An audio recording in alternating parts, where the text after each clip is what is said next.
నమస్కారం. ప్రేక్షకులందరికీ శుభోదయం. ఈనాటి శుభయోగం శీర్షికన 27 నక్షత్రాల్లో జన్మించిన వాళ్ళు దైనందిన జీవితంలో కార్యసిద్ధి కోసం ఏ విధంగా ప్రదక్షిణలు నిర్వహించాలో పరిశీలిద్దాం. 27 నక్షత్రాల్లో మఖా నక్షత్రంలో జన్మించిన వాళ్ళు ఏ రోజైనా సరే సూర్యోదయ సమయంలో గణపతి ఆలయానికి వెళ్ళి గణపతి ఆలయంలో ఓం గం గణపతయే నమః అనే మంత్రజపం చేస్తూ 7 ప్రదక్షిణలు చేయాలి. 7 ప్రదక్షిణలు చేసిన తర్వాత స్వామికి కుడుములు నివేదించి ఆ కుడుములు ఆలయ ప్రాంగణంలో భక్తులకు పంచిపెట్టాలి. ఇలా చేస్తే కార్యసిద్ధిని చాలా సులభంగా పొందవచ్చు.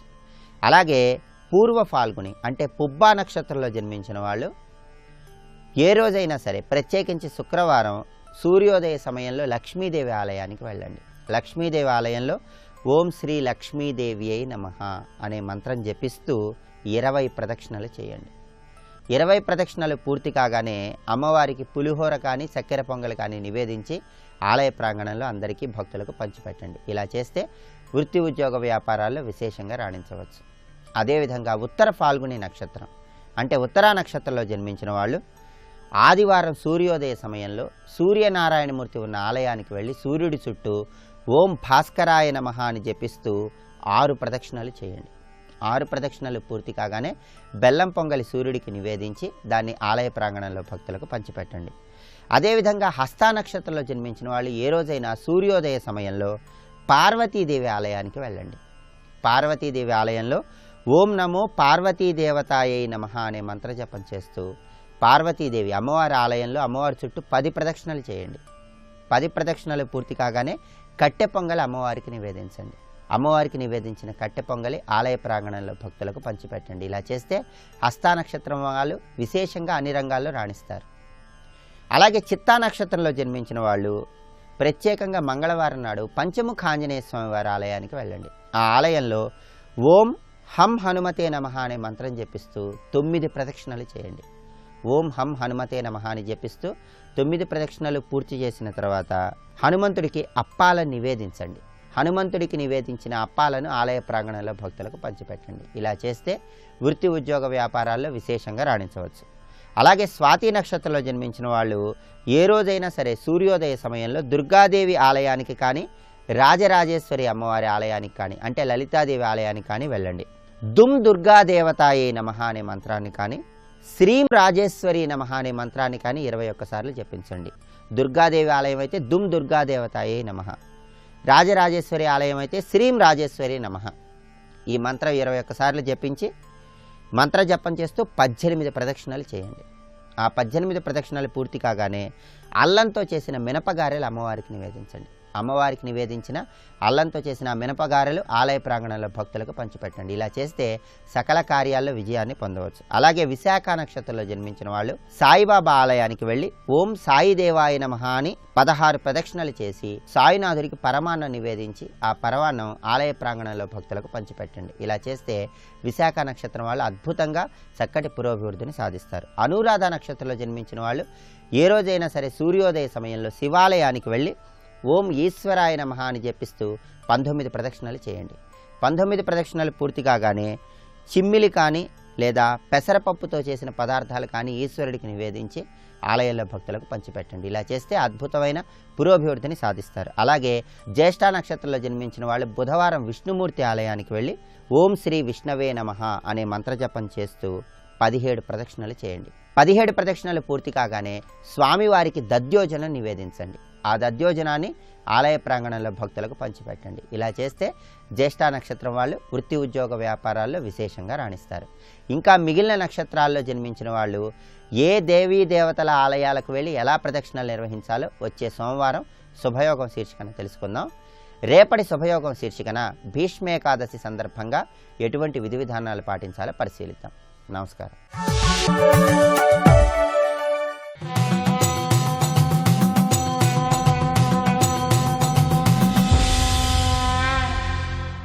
శతక సాహితీ సరస్వతికి నమస్కారం. ఈ రోజు నుండి తెలుగు సాహిత్య చరిత్రని తమ అవధానాలతో కవిత్వధారతో పరమాద్భుతమైన మలుపులు త్రిప్పి యావజ్జాతికి భాషా చైతన్యాన్ని కలిగించిన మహాత్ములు తిరుపతి వెంకట కవులు రచించిన కామేశ్వరి శతకంలోని కొన్ని పద్యాలను గురించి తెలుసుకుందాం. ఈ శతకానికి రచయితగా తిరుపతి వెంకటేశ్వర కవి అని ఈ శతకం పైన ముద్రించారు. నేరంబేనియు నేరుపేనియును మన్నింపన్ భవత్పాదమాధారంబౌనని నిశ్చయించుకొని నా తప్పొప్పులం చెప్పి సంసారాంభోనిధినుత్తరించుటకు నిత్సం నిచ్చలుంగోరి నిన్నారాధింపగ పూనినాడ దయలేదా తల్లి కామేశ్వరి. ఓ కామేశ్వరీదేవి, నేరంబేనియు నేరుపేనియును మన్నింపన్ భవత్పాదమాధారంబౌనని నిశ్చయించుకొని నేను చేసేటువంటి తప్పుల నుండి బయటపడి ఆ దోషములన్నీ తొలగించుకోవాలి, నీ అనుగ్రహం చేత ఆ పాపరాశిని భస్మం చేసుకోవాలి అన్న నేరుపేనియును నా విద్యలలో ప్రావీణ్యాన్ని సంపాదించి ఆ ప్రావీణ్యంతో ప్రతిభతో నేను చేసే ఏ మహాకార్యమైనా సరే దాన్ని నీ అనుగ్రహంగా భావించి మళ్ళీ దాన్ని నీకు సమర్పించాలి అన్నా కూడా ఈ రెండింటికి కూడా భవత్పాదమాధారంబౌనని నిశ్చయించుకొని నీ పాదములే నాకు ఆధారం, నేను చేసినటువంటి తప్పుల నుండి బయటపడటం, ఆ దోషములన్నిటినీ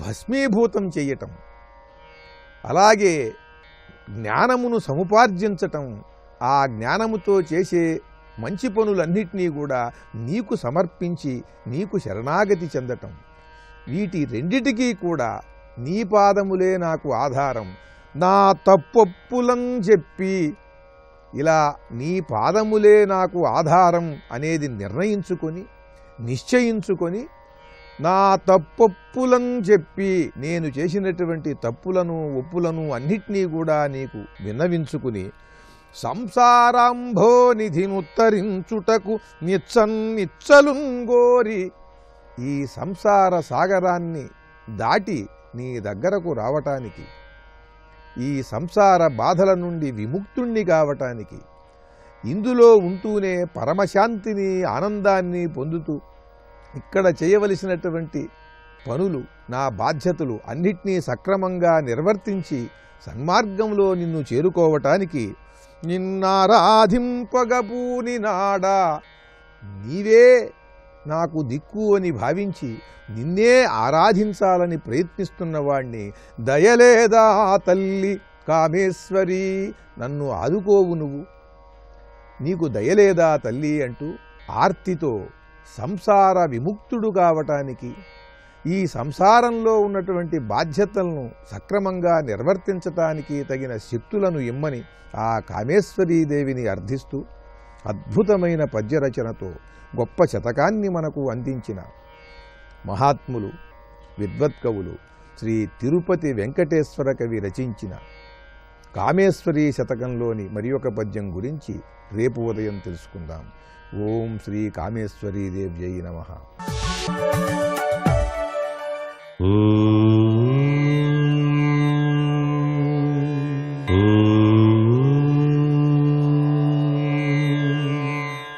ఓం నమో నారాయణాయ. ఓం నమశివాయ. శ్రీమాత్రే నమః. ఈరోజు సోమవారం. దారిద్ర్య దుఃఖ దహన ప్రియుడు పరమేశ్వరుడు. మనిషి జీవితానికి అదృష్టం ఐశ్వర్యాన్ని ప్రసాదించే అమృతమూర్తి. అందుకే ఈనాడు ఎవరైతే దారిద్ర్య దహన స్తుతి చదువుతారో వారికి విశిష్టవంతమైన శుభ ఫలితాలు కలుగుతాయి. ప్రతినిత్యం కూడాను దారిద్ర్య దహన స్తుతి అనేటువంటిది పఠనం చేయాలి ప్రతి ఒక్కరూ. విశ్వేశ్వరాయ నరకార్ణవతారణాయ కర్ణామృతాయ శశిశేఖర ధారణాయ కర్పూరకాంతి ధవళాయ దారిద్ర్య దుఃఖ దహనాయ నమశివాయ అని దారిద్ర్యాన్ని దుఃఖాన్ని పటాపంచలు చేసే దివ్యవంతమైన శక్తి ఆ పరమేశ్వరునికి ఉన్నది. అందులో మాఘమాసం చాలా విశిష్టవంతమైంది. సోమవారం ఆ సోమశేఖరుడు స్వామి మనకు మానసిక శాంతిని ప్రసాదించడానికి ఆవు పాలు, తేనె, పంచదార, పెరుగు ఇత్యాది ద్రవ్యాలతో స్వామిని గనక అభిషేకార్చన చేసినట్లయితే అభిషేక ప్రియుడైనటువంటి పరమేశ్వరుడు అభీష్టములన్నిటినీ కూడాను నెరవేరుస్తాడు అని చెప్పేసి శాస్త్రం. అందుకే మనం పుట్టినప్పటి నుంచి గిట్టేంత వరకు కూడాను ఆచరించేటువంటి మహిమాన్వితమైనటువంటి గ్రహాల యొక్క ప్రభావం నుంచి రక్షింపజేసుకోవడానికి కూడా శివార్చన, శివాభిషేకం సహకరిస్తుంది. ఆయన గ్రహ నక్షత్ర మాలికాధరుడు కాబట్టి. అందుకే గ్రహ నక్షత్ర మాలికాధర నమో నమః అంటూ శివ శివేతి శివేతి శివేతి వా భవ భవేతి భవేతి భవేతి వా హరా హరేతి హరేతి వా భజ మన శివమేవ నిరంతరం. నిరంతరం కూడాను ఆ పరమేశ్వర ధ్యానం చేస్తూ జీవితాన్ని సన్మార్గంలో పయనింపజేసుకోవడానికి ప్రతి ఒక్కరూ కూడాను కృషి చేయాలి. ఇదే మన భారతీయ సనాతన సంస్కృతి సంప్రదాయం వెనకాల దాగిన అద్భుతవంతమైన భక్తితత్వం. సర్వం శివమయం జగత్ అన్నారు. అందుకే ఈ మాఘమాసంలోనే మహాశివరాత్రి కూడా వస్తుంది అర్ధరాత్రి సమయంలో. ఈ మాఘమాసం అంతా శివారాధన, సూర్యారాధన, పవిత్రవంతమైనటువంటి స్నానాలు, చక్కటి సంస్కారవంతమైనటువంటి గుణాల్ని ప్రసాదించి అమృతతుల్యవంతమైనటువంటి తత్వం ప్రతి ఒక్కరూ కూడాను ఆచరించి చక్కటి యోగతత్వాన్ని గ్రహించండి. అంతేకాదు శివ అనే 2 అక్షరాలచే చెప్పబడే పరతత్వం సమస్త జగదాధారం. మనకున్న ఉచ్ఛ్వాస నిశ్వాసాలు సోహం తత్వానికి నిదర్శనాలు. సోహం అంటేనే పరమేశ్వరుని ధ్యానం చేసినట్లవుతుంది. ఆయన నిర్దేశించినటువంటి ఊపిరి ఇది. అందుచేత శివారాధన చేసి తరిద్దామా మరి. అంతేకాకుండా మాఘశుద్ధ దశమి సోమవారం నాడు రావి చెట్టు ప్రదక్షిణం చేయటం సర్వ విధాలా కూడాను శ్రేయోదాయకం. సకల శుభాలు కూడాను కలుగుతాయి. సర్వే జన సుఖినో భవంతు.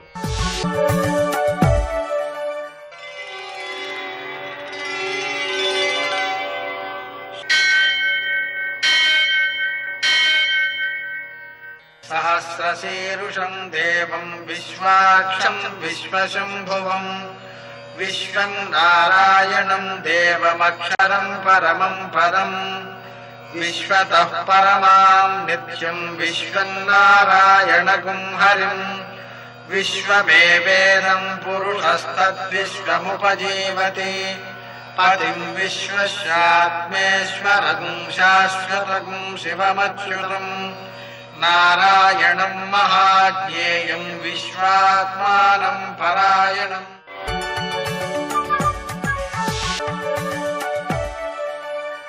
సూర్యశౌర్యమథేందురింద్రపదవీ సన్మంగళం మంగళం. మృత్యుంజయాయ రుద్రాయ నీలకంఠాయ సంభవే అమృతేశాయ సర్వాయ మహాదేవాయ తే నమః. నేటి కాలమాన విశేషాలు గమనిద్దాం. స్వస్తి శ్రీ చాంద్రమాన దుర్ముఖనామ సంవత్సరం ఉత్తరాయణం శిశిరఋతువు మాఘమాసం శుక్లపక్షం సోమవారం. సూర్యోదయం 6:50 సూర్యాస్తమయం 6:10 తిథి దశమి సాయంకాలం 4:09 వరకు. నక్షత్రం రోహిణి మధ్యాహ్నం 3:27 వరకు. వర్జం ఉదయం 8 నుంచి 9:29 వరకు. మరల రాత్రి 8:40 నుంచి 10:10 వరకు. దుర్ముహూర్తం మధ్యాహ్నం 12:53 నుంచి 1:38 వరకు. మరల మధ్యాహ్నం 3:09 నుంచి 3:54 వరకు. అమృతకాలం మధ్యాహ్నం 12:28 నుంచి 1:58 వరకు. మరల తెల్లవారుజామున 5:37 ప్రారంభం. సోమవారం కాబట్టి రాహుకాలం ఉదయం 7:30 నుంచి 9 గంటల వరకు. అష్టకవర్గు రీత్యా శుభప్రదమైన సమయం మధ్యాహ్నం 12:05. నేటి విశేషం సోమవారం. మామూలుగానే మాఘమాసం శివప్రీతికరమైనది. అందుకని మనకు శివరాత్రి వస్తుంది, మహాశివరాత్రి. విశేషించి జన్మానికో శివరాత్రి అని, ఒక జన్మలో చేసిన పాపాలన్నీ పోవాలంటే కనీసం ఒకసారి శివరాత్రి వ్రతాన్ని సంపూర్ణంగా ఆచరిస్తే తప్పనిసరిగా పోతాయనడానికి ఇది సంకేతం. ఈ మాసం ఉంది చూశారు, దానికి అర్థం ఏంటి? మా అఘ, పాపములను తొలగించేది అని అర్థం. అటువంటి ఈ విశిష్టమైన మాసంలో అది శివప్రీతికరమైనటువంటి మహాశివరాత్రి దీంట్లో వస్తున్న దృష్ట్యా ఆ శివునకు ప్రీతికరమైనటువంటి సోమవారం కూడా ఈరోజు కలిసి వచ్చింది కాబట్టి శివారాధనకు సమయాన్ని వెచ్చించడం ద్వారా ఆయన యొక్క అనుగ్రహానికి మనం పాత్రలు కాగలుగుతాం. మన నిత్యావసరాలన్నీ తీరిపోతాయి. ముఖ్యంగా మృత్యుంజయత్వం అంటే అపమృత్యువులు తొలగడం, ఆరోగ్యం కలగడం, ఆర్థిక పుష్టి పెరగడం మొదలైనటువంటి నిత్యావసరాలు ఏవైతే ఉన్నాయో అవన్నీ కూడా నెరవేరుతాయి. నేటి ఆణిముత్యాలు.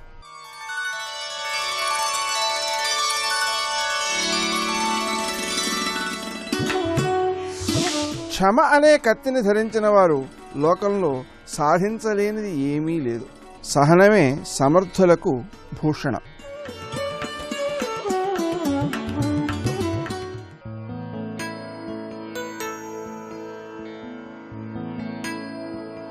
ఒకరు నేర్పగా వచ్చేది మితం, ఒకరి నేర్పుని అర్థం చేసుకోగలిగితే సాధించేది అనంతం.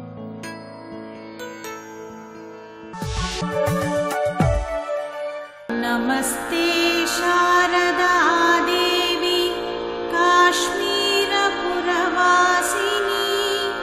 త్వామహం ప్రార్థయే నిత్యం విద్యాదానం చ దేహి మే. దక్షిణామూర్తి ఎవరు? శివుడు కదండి. మరి అమ్మవారిని మీరు దక్షిణామూర్తి రూపుని అంటున్నారే, అంటే దక్షిణామూర్తి శివుడా అమ్మవారా? ఇదో పెద్ద మీమాంస. స్త్రీయా పురుషుడా? దక్షిణామూర్తి పురుష స్వరూపమా స్త్రీ రూపమా అంటే మా లలితా శాస్త్రం ప్రకారంగా చెప్పాలంటే దక్షిణామూర్తి రూపిణి అంటే అమ్మవారే. మరి శివుడు? శివభక్తులు బాధపడక్కర్లేదు, శివుడు మా అమ్మే, అందులో సందేహం లేదు. శివశక్తి ఎక్కి రూపిణి అని చివరికి చెప్పేశారు కనుక ఇద్దరు తృప్తి పడిపోవచ్చు ఇక్కడ. కానీ దక్షిణామూర్తి రూపిణి అయినటువంటి సరస్వతి లేదా దక్షిణామూర్తి రూపిణి అని అమ్మ అక్కడ ఉందండి. లలితాదేవి దక్షిణామూర్తి రూపమేది. దక్షిణామూర్తి ఎలా ఉంటాడు ఒక్కసారి చూద్దాం. స్ఫటిక రజత వర్ణం మౌక్తికీ మక్షమాలాం అమృత కలస విద్యా జ్ఞానముద్రాకరాబ్జై దధతమురగ కక్షం చంద్రచూడం త్రినేత్రం విధృత వివిధ రూపం దక్షిణామూర్తి మీడే. దక్షిణామూర్తి స్వరూపాన్ని మంత్రశాస్త్రం చెప్తుంది. స్ఫటిక రజత వర్ణం ఎలా ఉంటాడంటే తెల్లగా ఉంటాడట, స్ఫటికంలాగా వెండి వలె. స్ఫటిక రజత వర్ణం. పట్టుకున్నది ఏంటంటే మౌక్తికీ మక్షమాల. మౌక్తికీ మక్షమాల ముత్యాలతో చేసిన అక్షమాల, స్ఫటికం లాంటి ముత్యాలు. మౌక్తికీ మక్షమాల అది పట్టుకున్నాడు. ఇంకొక చేత్తో అమృత కలశ విద్య. విద్య అంటే పుస్తకం, అమృత కలశము విద్య. జ్ఞానముద్ర కరాబ్జ ఇదండి దక్షిణామూర్తి చేతిలో ఉంది. ఇప్పుడు తెలిసింది కదా, అక్షమాల, అమృత కలశము, పుస్తకము, చిన్ముద్ర. ఆ నాలుగే మా శారద అమ్ముకున్నాయి చూడండి ఇక్కడ. అంటే దక్షిణామూర్తి అనే పుంరూపం ఒకటి ఉన్నది. దక్షిణామూర్తి యొక్క స్త్రీ రూపం ఏదంటే శారదాదేవి. ఆ తల్లినే దక్షిణామూర్తి స్వరూపమే అటు బాసరలో ఇటు శృంగేరిలో ఉన్నది. దక్షిణామూర్తి అంటే బ్రహ్మ విద్య. శంకరులు ప్రతిష్ఠించిందేది బ్రహ్మ విద్య. శంకరులు ప్రతిష్ఠించిందంటే విగ్రహ రూపంలో కాదు, తాను భాష్య గ్రంథాల్లో, ప్రకరణ గ్రంథాల్లో, స్తోత్ర గ్రంథాల్లో, వివిధమైన వాంగ్మయంలో ప్రతిష్ఠించింది బ్రహ్మ విద్య. అక్కడ అక్షర రూపంగా బ్రహ్మ విద్యను ప్రతిష్ఠించారు, ఇక్కడ విగ్రహ రూపంగా బ్రహ్మ విద్యను ప్రతిష్ఠించారు. బ్రహ్మ విద్యా స్వరూపమే దక్షిణామూర్తి రూపం. కనుక అమ్మను ఎలా చూడాలి? సాక్షాత్ దక్షిణామూర్తి స్వరూపమే మా కోసం స్త్రీ రూపం ధరించింది. శివుడు అమ్మ అయితేనే లలితాంబ, అంతే కదండి. ఇక్కడ ఆ లలితాంబ దక్షిణామూర్తి స్వరూపమే శారదాదేవి. సనకాది సమారాధ్య, అది తెలుసుకోవాల్సింది. సనకాదులు ఆరాధించేది వాళ్ళ విద్యలు ఏంటండి? సనకాది సమారాధ్య అంటే సనకాదులు ఆరాధించి ఆదరించే విద్యను ఏమంటారు? బ్రహ్మ విద్య, వేదాంత విద్య. కనుక సనకాది సమారాధ్య అంటే సనకాది యోగుల చేత, జీవన్ముక్తుల చేత ఆరాధింపబడినటువంటి బ్రహ్మ విద్యాస్వరూపిణి దక్షిణామూర్తి రూపం అనేది అది గొప్పది. అందుకే అన్ని విద్యలు ఒకవైపు ఉంటాయి, ఈ విద్య ఒక్కటి ప్రత్యేకంగా ఉంటుంది. అందుకే స్వతంత్ర సర్వతంత్రేషి దక్షిణామూర్తి రూపిణి. ఇది శ్రీ విద్యకి వేదాంత విద్యకి అభేదాన్ని చెప్పడమే కాకుండా బ్రహ్మ విద్యా రూపిణియే శారదాంబ సాక్షాత్ దక్షిణామూర్తి రూపిణి అని చూపిస్తున్నారు. అందుకే కొంతమంది ఈ తల్లిని శివానుజ అంటారండి. శివానుజ అంటే శివుడి సోదరి. శివుని లక్షణాలన్నీ ఈవిడివి. ఒక ధ్యాన శ్లోకం చెప్పబడుతుంది. అమ్మవారికి జటాజోటు ఉంటుంది, దానిలో నెలవంకు ఉంటుంది. ఇక్కడ మా అమ్మ శారదాంబకు చూడండి నెలవంకు ఉంటుంది. ముంజేతికి చిలకమ్మ కూడా ఉంటుంది. ఈ చిలకమ్మ ఏమిటయ్యా అంటే మా కాళిదాస్ చక్కగా చెప్పేశాడు. చాటుగాధా ప్రియోక్తిం సుఖం లాలయంతిం పరిక్రీడసే అంటాడు. చాటుగాధా ప్రియోక్తిం, చాటుగాథలు. ఆ చిలక చాటుగాథలు చెప్తుందట. చాటు అంటే నేర్పరితనము, నైపుణ్యము, ఇది అర్థం. మన చాటు కవిత్వం వింటూ ఉంటాం. చాటు అనే మాటకు అర్థం నేర్పరితనం, నైపుణ్యం. చాటుగాధా ప్రియోక్తం అంటే నేర్పరితనంతో కూడిన పలుకులు. ఆ పలుకులన్నీ ఒక రూపం ధరిస్తే చిలక. ఈ చిలక విద్యారూపం అండి, సామాన్యం కాదు. అమ్మ శ్యామలాదేవి చేతుకుంటుంది, శారదాదేవి చేతుకుంటుంది. ఆ చిలక సుఖం లాలయంతీం పరిక్రీడసే, అది అంటే అమ్మవారి ముంజేతికి ఆ అక్షమాలు పట్టుకుంది కదా, ఆ ముంజేతికి చిలక కూడా ఉంటుందండి ఇక్కడ. ఆ తల్లి రూపం సాక్షాత్తుగా పలుకుల తల్లి అని చెప్పడానికి ఇంకేం కావాలి ఇక్కడ? అందుకే సింహాసనము చారు సిత పుండరీ కంబు చెలికత్తే చెలువారు పలుకు చిలుక. ఎంత గొప్పగా చెప్పారు ఇక్కడ. అదేవిధంగా శృంగార తిలకంబు చిన్ని చుక్కల రాజు చెప్తున్నాడు శ్రీనాథ మహాకవి చెప్తున్నటువంటి పద్యం ఇక్కడ. సింహాసనము చారు సిత పుండరీ కంబు చెలికత్తె చెలువారు పలుకు చిలక. ఆవిడికి చెలికత్తె, ఆవిడ కబుర్లు చెప్తూ ఉంటుంది ఆ చిలక. అందుకే ఆవిడ చెలికత్తె ఎవరయ్యా అంటే చెలువారు పలుకు చిలుక. ఎంత అందమైనటువంటి కవిత్వం. ఇంత కవిత్వం శ్రీనాథుడు ఎవరి వల్ల రాయగలిగాడు? అమ్మదై వల్ల. అందులో ఇది సందేహం లేదు. ఆ తల్లి చింతామణి సరస్వతి ఉపాసకుడు శ్రీనాథ మహాకవి. అంత గొప్ప కవిత్వం రచించారండి ఇక్కడ. మన తెలుగువారిగా పుట్టినందుకు అవి చదివి ఓహో మన భాష ఇంత గొప్పదా, ఇంత గొప్ప ఎక్స్ప్రెషన్స్, ఇంత గొప్ప నాలెడ్జ్ అండ్ ఇంత గొప్ప సివిలైజేషన్ కల్చర్ ఉందా అని తెలుసుకుంటాం. తెలుగులో ఇంత కల్చర్ ఉందని ఇంగ్లీష్లో చెప్పినందుకు ఏమనుకోవచ్చు. ఆ శృంగార తిలక ఎవరయ్యా అంటే చిన్ని చుక్కల రాజు. పసిడి కిన్నెర వీణ పలుకుతోడు. ఆవిడ చక్కగా మాట్లాడుతుంది, ఆ మాటలకు వీణ. పసిడి కిన్నెర వీణ పలుకుతోడు. నలువ నెమ్మోము దమ్ములు కేళీ గృహములు. బ్రహ్మగారి యొక్క అందమైన ముఖపద్మాలు వాడు ఆడుకునే ఇళ్ళు. ఈ గదిలో ఆ గదిలో తిరుగుతున్నట్టు ఈ ముఖంలో ఆ ముఖంలో తిరుగుతుంది ఆవిడ ఇక్కడ. అందుకు నలువ నెమ్మోము దమ్ములు కేళి గృహములు తలుకుటద్దంబు సత్కవుల మనసు. అంత అందంగా చెప్పారండి. సత్కవుల మనసు తలుకుటద్దంబు. వేదాది విద్యలు విహరణ స్థానములు చక్కని రాయంచ ఎక్కిరింత. ఎక్కిరింత అంటే మనం ఎక్కిరింతలు తెలుసు కానీ ఎక్కిరింతలు తెలియవు. తెలుగు మాట. ఎక్కిరింత అంటే వాహనం. వాహనం సంస్కృతం, ఎక్కిరింత తెలుగు. చూడండి తెలుగు ఎలా ఉంటుందో కూడా తెలియని తెలుగు వారికి నమో నమో నమో నమః. చక్కని రాయంచ ఎక్కిరింత. ఈవిడ తిరిగే మంచి స్థలాలు, ఆడుకునే తోటలు ఏమిటయ్యా అంటే వేదాది విద్యలు విహరణ స్థలములు. చక్కని రాయంచ ఎక్కిరింత. ఎందు ఏదేవి కాదేవికి, ఎప్పుడు ఏదేవి కాదేవికి. ఇందు కుంద చంద్ర చందన మందార సారవర్ణ శారదాదేవి మామక స్వాంత వీధి నిండు కొలువుండి దీవించుగాక. ఆ తల్లి నిండు కొలువుండాలి. ఎవరు? శారదాదేవి మామక స్వాంత వీధి. ఇలా అంటాడు ఒక చోట. మరొక చోట కంఠభీటిక నోంకార ఘంటమొరయ చెలగు కావుత మన్మనక్షత్ర సీమ కవి కుటుంబంబు పాలిటి దివిజ సురభి జలజ సంభవు బోటి భాషావధూటి జలజ సంభవు బోటి భాషావధూటి అని వివరించారు ఇక్కడ. అందుకే శివానుజి అయినటువంటి ఆ తల్లి నెలవంక ధరించి తెల్లగా ఉంటుంది ఆయనలాగే. ఎందుకంటే శివునికి సోదరిగా చెప్పబడుతుంటుంది సరస్వతి, బ్రహ్మకు సోదరిగా చెప్పబడుతుంటుంది లక్ష్మి, విష్ణువుకు సోదరిగా చెప్పబడుతుంది ఉమాదేవి. అంటే వాళ్ళు కలిసి వచ్చారట. ఇందులో ఎన్ని రహస్యాలు ఉన్నాయో. సోదరి భార్య అనగానే మనకు అలా చెప్తే కానీ అర్థం కాదని ఋషి అలా చెప్పాడు అంతే. అందుకని వాళ్ళకి మనలాగే చెల్లెళ్ళు భార్యలు పిల్లలు ఉంటారు అనుకోవడం కాదు, మనకు అలా చెప్తే కానీ అర్థం కాదు. వాళ్ళిద్దరు కలిసి వస్తే సోదరి, ఒకరికొకరు తోడైతే భార్య. ఇది తెలిస్తే చాలు. ఇక్కడ ఇందులో ఎన్ని రహస్యాలు ఉన్నాయండి ఇక్కడ ఆలోచిస్తే. సృష్టి చెయ్యాలి అంటే ఈ సృష్టికి కావాల్సిన సంపద ఉండాలి కదా. అందుకే సృష్టి శక్తితో పాటు సంపద పుట్టింది. ఈ సంపద ఎవడైతే అడ్మినిస్ట్రేట్ చేసి పాలించాలో వాడికి అవసరం కనుక పాలనకర్త అయిన విష్ణువు దగ్గరికి వెళ్ళింది. ఇక్కడ నుంచి పరిశీలించండి ఇక్కడ. అంతేకాదు ఈ స్థితి చేసేవాడికి దీన్ని ఎప్పుడు ఎక్కడ లయం చేస్తూ తీసుకెళ్లాలో అని తెలివితేటలు ఉండాలి. అది కూడా చాలా అవసరం. అందుకే ఆయన శక్తి అయినటువంటి ఉమ లయకారకుడిని శివుడి దగ్గరికి వెళ్ళింది. సర్వం లయం చేసిన వాడు ప్రాపంచిక దృష్టంతా లయమైపోతే మిగిలేది బ్రహ్మం మాత్రమే. అది కేవలం జ్ఞానస్వరూపము.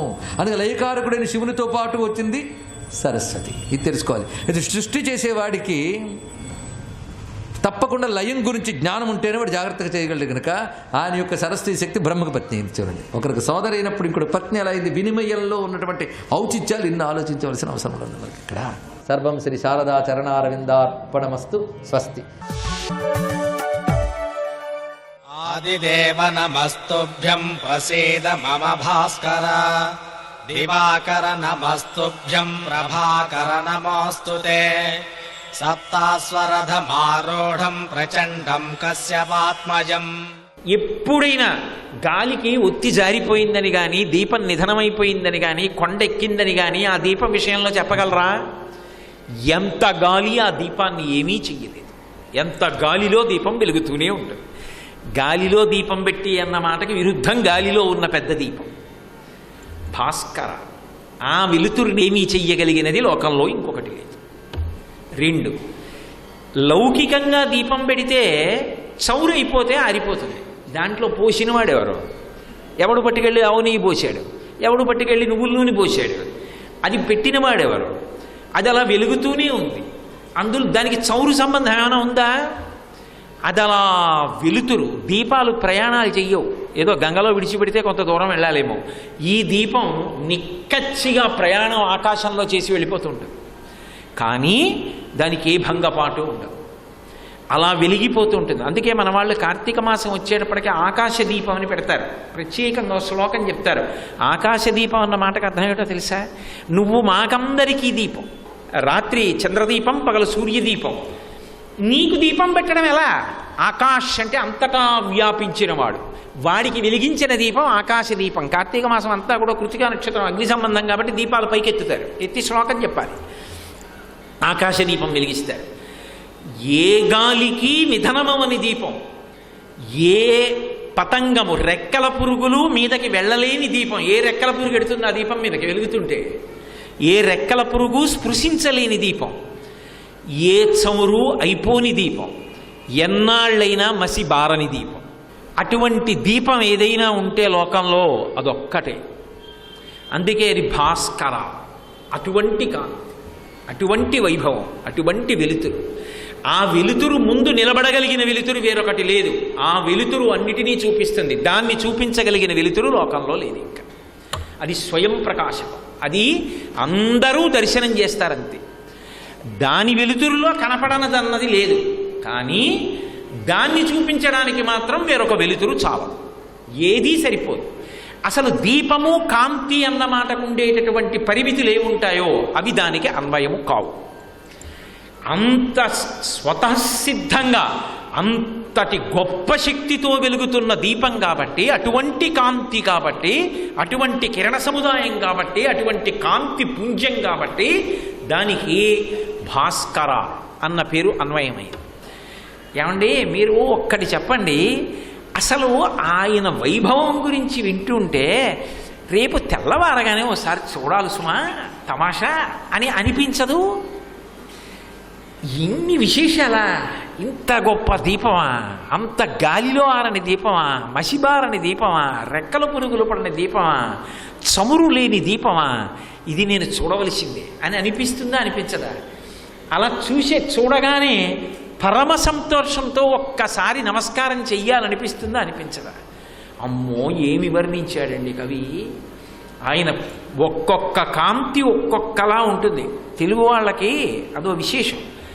ఏదో పొన్న పువ్వు ఛాయ, పొన్న పువ్వు మీద పొగడంపు పూచాయ శ్రీ సూర్యనారాయణ అని పాట పాడతారు. మొట్టమొదట ఉదయిస్తే ఎలా ఉంటాడు, ఆ తర్వాత ఎలా ఉంటాడు, మధ్యాహ్నం ఎలా ఉంటాడు, సాయంత్రం ఎలా ఉంటాడు, వీటికి పువ్వులు చెప్పి పువ్వు మీద పువ్వు చెప్పి కీర్తిస్తాడు.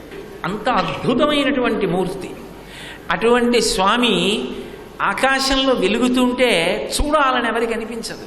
కాబట్టి పవిత్రమైనటువంటి నామాలు, వేదప్రోక్తమైన నామాలు, వాటి వైభవం అవన్నీ మళ్ళీ ఆయన అనుగ్రహము చేత పునరుద్ధరింపబడి దేశము ప్రకాశించుగాక.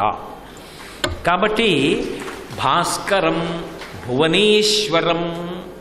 కాబట్టి భాస్కరుడు, భాస్కర దాటితే భువనేశ్వరం అంటారు. భువనేశ్వరం అంటే సమస్తమైనటువంటి భువనములకు ఆయన అధిపతి. ఈశ్వర శబ్దము చేత పిలవబడుతున్నాడు. ఈశ్వర అన్న మాటకు అర్థం ఏమిటో తెలుసా? ఈశ్వర అంటే మీరు దీనికి ఇలా చెయ్యాలని కానీ, మీరు దీనికి ఇలా చెయ్యకుండా ఉండాలని కానీ ఎవరి చేత శాసింపబడని వాడు, తాను ఒకలా చెయ్యవలసింది ఇంకొకలా చేస్తే ఇలా ఎందుకు చేశావని అడగగలిగిన వాడు లేనివాడు ఈశ్వర అని పిలువబడతాడు. లోకంలో సాధారణంగా ఓ నియమం ఉంటుంది, ఏదో పాపం చేశాడు అనుకోండి ఫలితం అనుభవించాలి. కానీ ఆయన ఈశ్వర, వెంకటేశ్వర, పరమేశ్వర. ఆయన చూశాడు, పరమభక్తితో ఉన్నాడు వాడు. పరమభక్తితో వీడుంటే వీడు ఏదైనా బాధకి లోనైతే గత జన్మలలో చేసిన పాపానికి ఇప్పుడు నీకు నేను ఈ ఫలితం ఇస్తున్నాను అని బాధ పెట్టాడు అనుకోండి, అప్పుడు వాడు ఏడిస్తే ఎవరికి చెప్పి ఏడుస్తాడు? వాడు పక్కింటి వాళ్ళకి చెప్పడు, భార్యకి చెప్పడు, తిన్నగా పూజా మందిరంలోకి వెళ్ళి కూర్చుని ఏడుస్తాడు. స్వామి మిమ్మల్ని నమ్మాను, స్వామి నన్ను ఎందుకు ఇంత బాధపెడుతున్నారు, నన్ను కాపాడరా అని ఏడుస్తాడు. అలా ఏడిచిన వాళ్ళు ఉన్నారు లోకంలో. వాళ్ళ పేరు ఒకలా కనపడుతుంది, నిజానికి ఆ పేరు పొందినవాడు వేరుగా ఉంటాడు. రామదాసు గారిని కొట్టారు, పాపం క్షరాన్నం పెట్టారు, పావు షేరు బియ్యపు అన్నంలో షేరు ఉప్పేసి వండి పెట్టారు ఆయనకి. ఆయన ఏం చేశాడు? తను తినలేదు.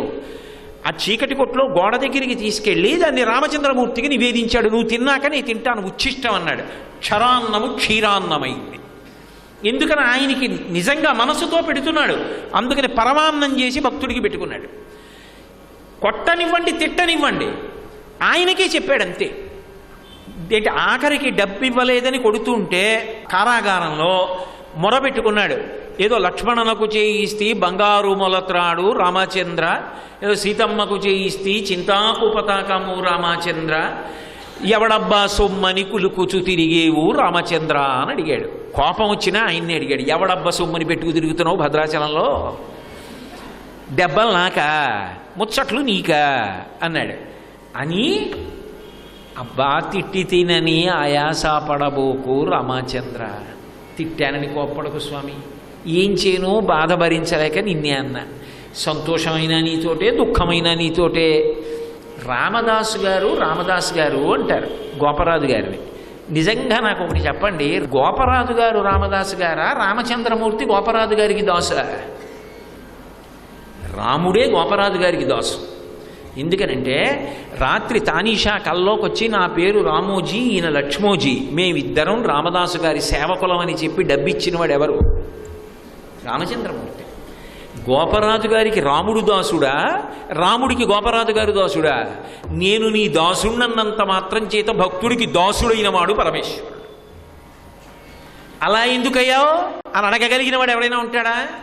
నీ దాసుని దాసుడా గుహుడు తామక దాస్యమొసంగినావు, నీ చేసిన నేరమో అన్నాడు. నిజానికి వాళ్ళందరినీ దాసుల్ని చేసుకున్నావు, నన్ను చేసుకోలేదన్నాడు రామదాసు గారు. నువ్వు పేరుకి రామదాసు, కానీ నేనే నీకు దాసుడిని అవుతానని నేను రామదాసు గారి సేవకుడిని రామోజీ నా పేరుని బంగారు నాణ్యాలు కట్టాడు. భక్తుడికి దాసుడు అయ్యాడా లేడా భగవానుడు? శ్రీకాళహస్తిలో తిన్నడు కళ్ళిచ్చినందుకు తక్కువని నేను ప్రతిపాదించట్లేదు. భక్తుడిని కొండ మీద కూర్చోబెట్టి దాని కింద కూర్చున్నాడా లేదా? ఎవరైనా పెద్దల్ని పైన కూర్చోబెడతారు, చిన్నవాళ్ళు కింద కూర్చుంటారు. అటువంటిది తిన్నడిని తీసుకెళ్లి కొండ మీద పెట్టాడు, శ్రీకాళహస్తీశ్వరుడు కింద ఉన్నాడు. అంటే భక్తుడిని పైన పెట్టి తాను కింద కూర్చున్నాడా లేదా? చంద్రవంకని తీసుకొచ్చి నెత్తి మీద పెట్టుకుని తానేమో కింద కూర్చున్నాడా లేదా శంకరుడు? తనని ఆశ్రయించిన వాళ్ళని పైన పెట్టి తాను కింద కూర్చుంటాడు. అది భగవంతుని యొక్క లక్షణం. సర్వం శ్రీ ఉమామహేశ్వర పరబ్రహ్మార్పణమస్తు. స్వస్తి.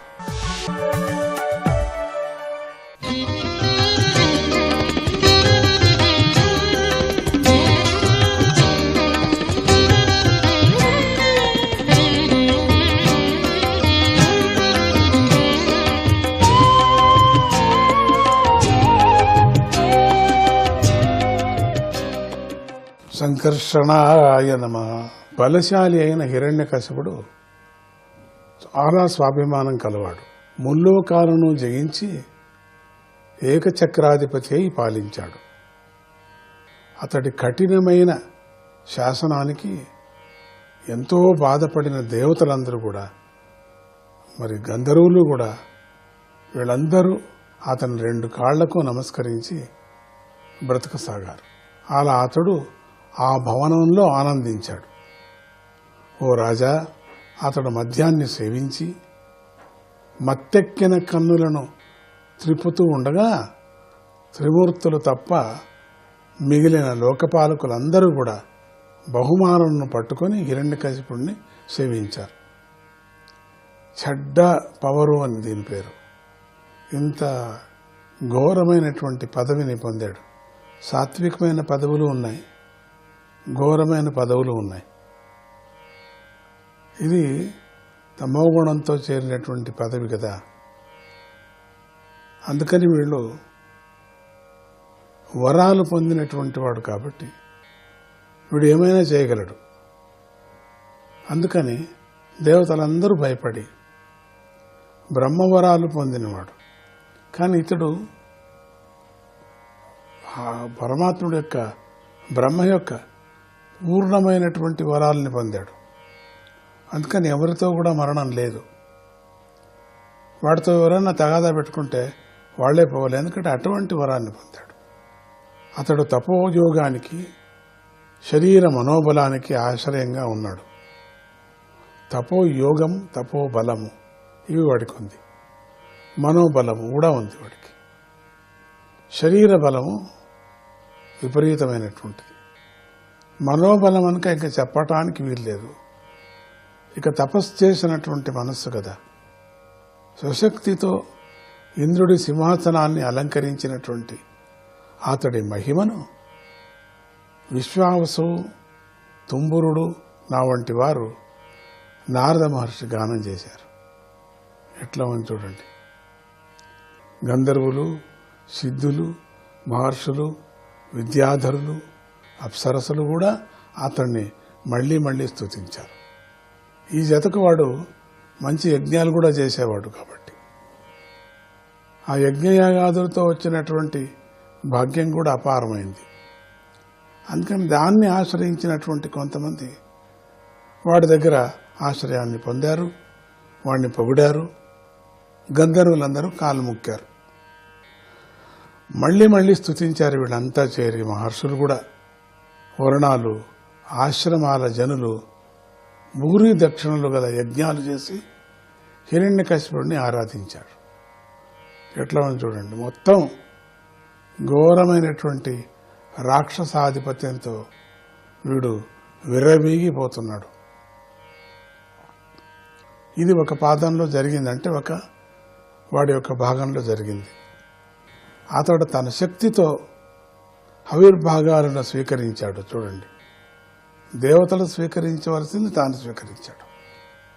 ఇప్పుడు దేవతా స్థానంలో తాను ఉన్నాడు కదా రాక్షసుడు. యజ్ఞాగుదల ఫలాన్నంతా తానే తినేశాడు. అతడి యొక్క పాలనలో భూమి దున్నకుండానే పంటలు పండించింది. ఇంకేం చెప్పగలం. అతడి యొక్క మహిమ అటువంటిది. భూమిలో విత్తనమే లేకోకుండా పంటలు వస్తూ ఉండేవి. స్వర్గం కోరికలన్నిటినీ తీర్చింది. అంతరిక్షం అనేక అద్భుతమైన వస్తువులను ఇచ్చింది కూడా. ఉప్పు నీరు, ఆసవము, నెయ్యి, తేనె, పెరుగు, పాలు, తీయని నీరు గల సముద్రాలు, వాటిలోకి ప్రవేశించే నదులు కూడా తమ తరంగాలతో రత్నాలను గుట్టలు గుట్టలుగా మోసుకు వచ్చాయి. పర్వతాలు తమ లోయలతో అతడికి ఆటల మైదానాలను సమకూర్చాయి. అన్ని ఋతువుల్లోనూ చెట్లు, పూలు, పళ్ళు అతడిని సమర్పించాయి. అవంతకవే నడిచి వచ్చి సమర్పణ చేసేవి. వేరువేరు లోకపాలకుల గుణాలను అతడొక్కడే తన యందు కలిగి ఉన్నాడు. దిక్కులను జయించి ఏకచక్రాధిపతి అయ్యాడే కానీ అతడు తన ఇంద్రియాలను జయించలేదు. అదొక్కటి తప్పు చేశాడు. ఇవన్నీ జయించాడు లోకపాలకుల్ని, అన్ని లోకాలని కూడా భయపెట్టాడు.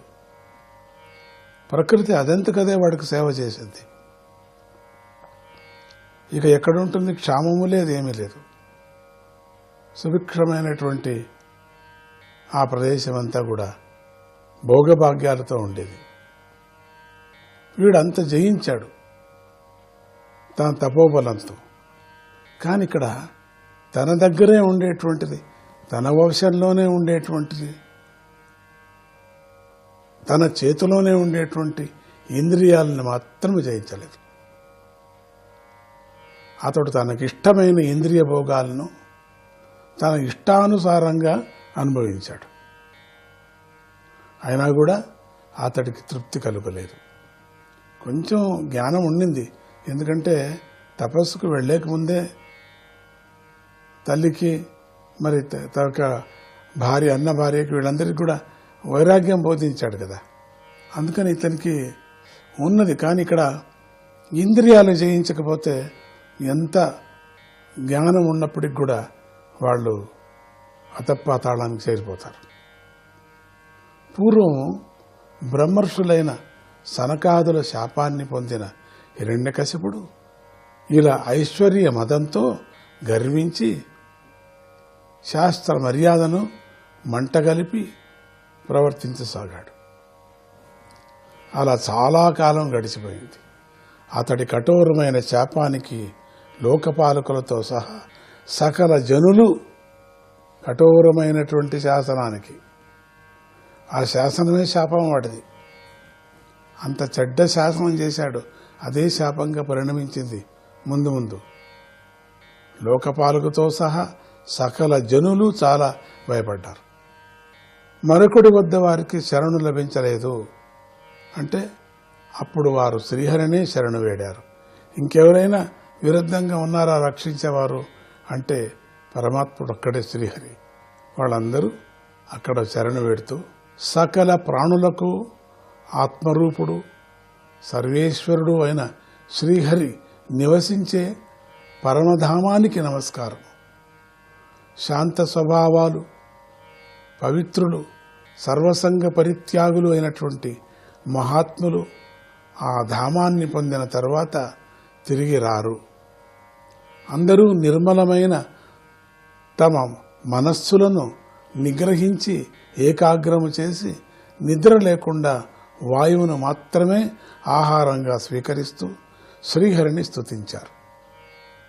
అప్పుడు ఆకాశవాణి సత్పురుషుల భయాన్ని పొగుడుతూ మేఘగర్జనలాగా దిక్కులలో ప్రతిధ్వనించింది.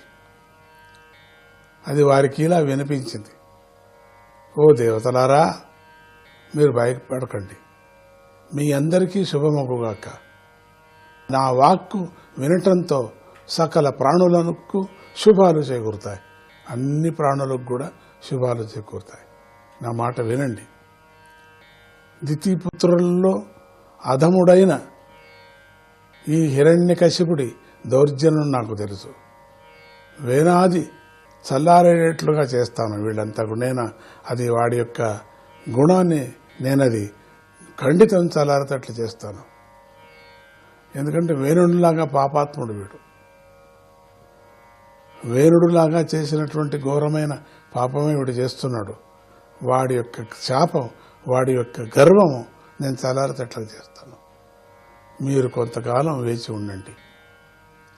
ఎవడైతే ఏ కాలంలో అయితే దేవతలు, వేదాలు, గోవులు, వేదవేత్తలు, సత్పురుషులు, ధర్మము అనే వాటి యందు నాయందు కూడా ద్వేషం వహించి ఉంటాడో అటువంటి వాడు ఖచ్చితంగా నశిస్తాడు.